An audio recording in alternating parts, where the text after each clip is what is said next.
There's endless myths when it comes to evangelical spaces and their policies, stated or unstated, against and on queer people's bodies and lived experiences. But one that I believe has brought countless amounts of violence is the myth that you can be healed of your gayness, your queerness, your transness. And there's entire large organizations, ministries like Desert Streams. There is conferences, there's endless amounts of books and YouTube channels that all purport the same thing. You can be cured, you can be healed, we can cast that demon out so that you can move into the fullest you, and right? And by that myth, right, it can inflame, it can justify, it can rationalize the policy that says there's two levels of humans, right? There's like the really good, and there's like, well, you could be really good, right? There's like the full human over here, and then there's people who are like, well, maybe you should catch up to us. And so instead of feeling like, well, are we restricting people? Are we excluding people by this myth that you can be cured? They're saying, no, we're loving people, right? We're partnering with God and trying to help you like move out of a life of sin, move out of this depravity, and move into the fullest you and loved by God, right?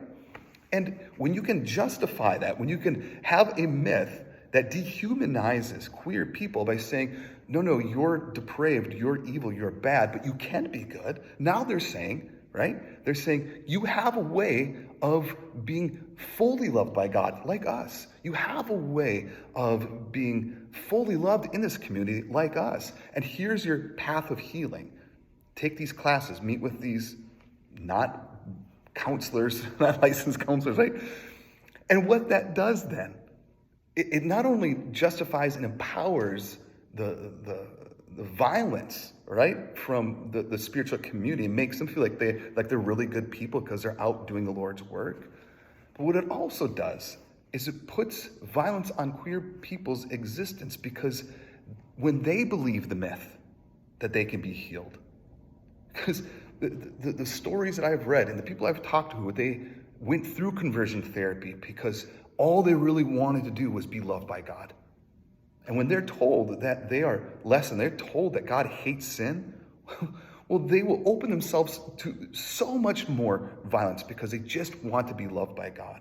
That they just want to be loved by their dad. They just want to be in a relationship with their mom or their siblings. So they open themselves to all this torment, all this violence in the name of God, in the name of healing, and something that can never, ever, ever deliver.